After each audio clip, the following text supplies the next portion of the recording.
Часто люди возмущаются, почему там в ресторанах флаг радуги, гейский флаг и так далее.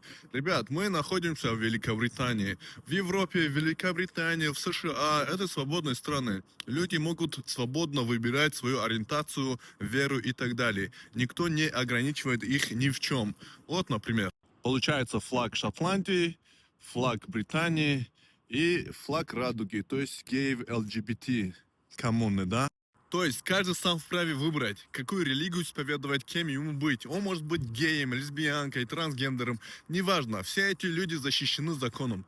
Вы можете быть атеистом, мусульманином, христианином, свободно исповедовать свою религию. Вы защищены законом. Вы можете выйти на улицу где угодно, где вам возможно будет прочитать намаз. Никто вас не будет оскорблять.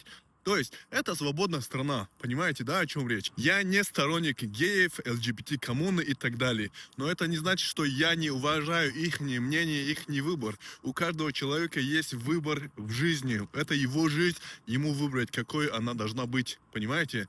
Так что, свободу мышлению, свободу мировоззрению. Ассаламу алейкум.